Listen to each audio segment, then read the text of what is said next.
Assalamualaikum dear audience, welcome back to my YouTube channel. This is Rana Shahid here.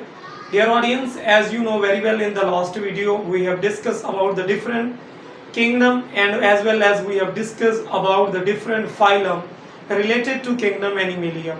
In this video we will discuss about kingdom Animalia and first phylum, that is known as phylum Porifera.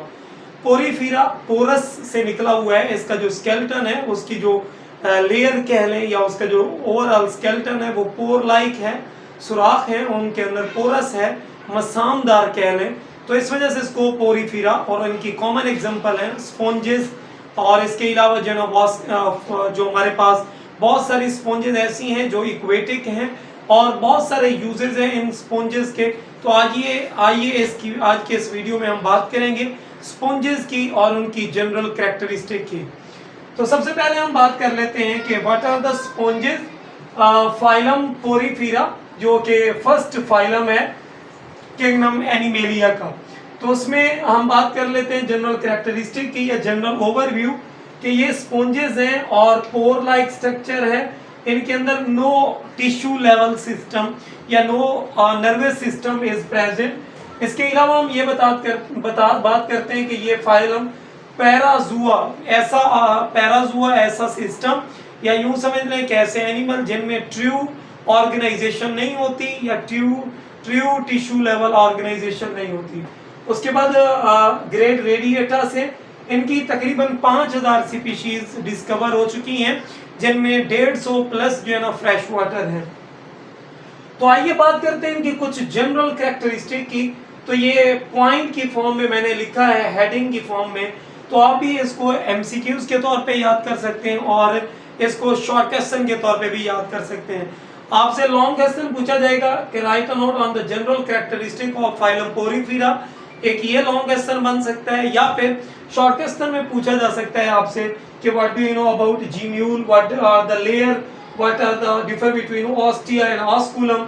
ये जो है ना common example भी पूछी जा सकती है, habitat भी पूछा जा सकता है. तो कॉमन एग्जांपल और एमसीक्यूज इसमें से बन सकती हैं.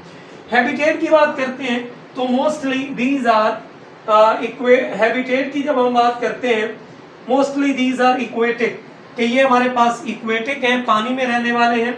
Marine and fresh water. Spongilla एक जो है ना स्पॉन्ज है जो कि फ्रेश वाटर है. ल्यूकोसोलोनिया ये एक मैरीन स्पीशीज है इनवर्टिब्रेट एनिमल के तौर पे. और यूप्लेक्टिला ये भी मैरीन स्पीशीज है. याद रखिएगा इसको हम नाम देते हैं वीनस फ्लावर बास्केट. ये अमूमी तौर पे डेकोरेशन के लिए घरों में जो है ना ये स्पॉन्जेस के बनाए हुए पीसेस वगैरह लगाए जाते हैं या रखे जाते हैं. फिर हम इसकी बात करते हैं इसकी स्ट्रक्चर की. तो डियर स्टूडेंट याद रखिएगा इसकी ओवरऑल जनरल कैरेक्टरिस्टिक में ये शामिल है कि इनमें नो नर्वस सिस्टम, कोई नर्वस सिस्टम इनमें एग्जिस्ट नहीं करता. No tissue organ level system, asymmetrical body है. और ग्रेड रेडिएटा यानी रेडियल सिमेट्री से ये बिलोंग कर रहे हैं कि अगर हम किसी भी ऑर्गेनिज्म को कट करते हैं तो on the basis of their radius. उसके बाद इनके अंदर पोर्स दो तरह के होते हैं, एक को ऑस्टिया और ऑस्कुलम कहते हैं. कि फॉर एग्जांपल हम कहते हैं कि ये हमारे पास कोई स्ट्रक्चर है और ये दूसरी स्ट्रक्चर है, मैं यहाँ पे लिख देता हूँ. और यहाँ पे छोटे छोटे पोर्स हैं जिनके जरिए से ये एंटर हो रहे हैं, इनको ऑस्टिया कहते हैं. और ये जो है ना बाहर जा रहे हैं तो इसको ऑस्कुलम का नाम देते हैं. The pore through which water enter into the body ostia, the pore through which water exit from the body that is called osculum. Layers की बात करते हैं तो इसकी 3 लेयर है टोटली. एक को outer layer that is called pinacoderm, pinacocyte cell पे मुश्तमिल है. मिडल लेयर जिसको मीजोहाइल कहते हैं, ये मीजोनकाइमा सेल पे मुश्तमिल है, मीजोडर्म भी बोलते हैं. और इनर लेयर है जिसको क्वाइनोडर्म या ये क्वाइनोसाइट्स कॉलर सेल पे ये मुश्तमिल होती है. ये कॉलर सेल जो है ना मूवमेंट के तौर पे एक्ट करते हैं.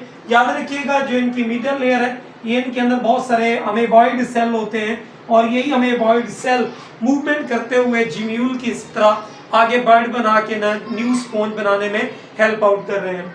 इसके अलावा स्केलेटन इनका बहुत ज्यादा सॉफ्ट है और हार्ड है जिसमें कैल्शियम कार्बोनेट सिलिका वगैरह से मिलकर बना हुआ है. Hard thin and film structure is present here. Reproduction final and last बात करते हैं. रिप्रोडक्शन में बर्ड बना के रिप्रोड्यूस करना एसेक्सुअली रिप्रोडक्शन करना, वाइल ये सेक्सुअली रिप्रोड्यूस भी कर सकते हैं।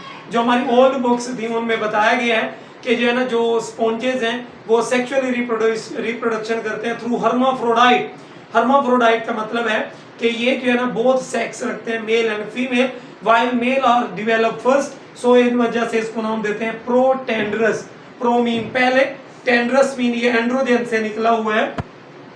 रीजनरेशन अपने बॉडी के जो लॉस्ट पार्ट्स हैं उनको बनाने की सलाहियत भी रखते हैं। जिम्यूल क्या है? तो याद रखिएगा, जो इंटरनल बर्ड लाइक स्ट्रक्चर है या internal resistant capsule like structure of the sponges, that is called gemmule. ये जिम्यूल डेवलप होते हैं जब एक ओल्ड स्पॉन्जेस डाई होती है तो उससे बहुत सारे एमेबॉइड सेल बनते हैं और जिम्यूल बनते हैं, और वही जिम्यूल डेवलप करते हैं एमेबॉइड सेल को, मूव करते हुए आगे जो है ना वो न्यू कमर्शियल स्पॉन्जेस बनाते हैं through washing, beating and drawing etc. तो ये कमर्शियल स्पॉन्जेस हमारे लिए बहुत सारे फायदे रखते हैं, जैसे कि साउंड एब्जॉर्प्शन इन बिल्डिंग के अंदर हो गया, ड्राई क्लीन के तौर पे, स्किन केयर के तौर पे, अमूमी तौर पे बाथिंग के तौर पे, और क्लीनिंग पर्पस के लिए स्पॉन्जेस को हम यूज करते हैं।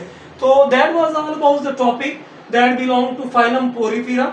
इसमें से काफी एमसीक्यूज भी बन सकती हैं। अब एमसीक्यूज के तौर पे अगर मैं आपको सॉल्व कराना चाहूँ कि हमारे पास कौन कौन सी एमसीक्यूज बन सकती हैं, तो डियर स्टूडेंट याद रखिएगा, एमसीक्यूज के पॉइंट ऑफ व्यू से हम बात कर लेते हैं। तो हमारे पास यहाँ पे है एमसीक्यूज आएगी, the pores through which water enter the body alpha, beta, Charlie and delta. So हमने कहना है ऑप्शन होते हैं, for example osculum, for example option है जी ऑस्ट्रिया, ऑप्शन है जी बोथ, ऑप्शन है जी माउथ। सो हम यहाँ पे देखेंगे कि water enter the body, so these are called ostia. Osculum होगा तो यहाँ एंटर की जगह पे एग्जिट के तौर पे आप फिर लगा सकते हैं कि ये ऑस्कुलम हो सकता है।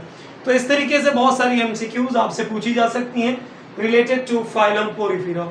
Hope so this video will be very helpful in your exam as well as for your board paper. Thank you so much.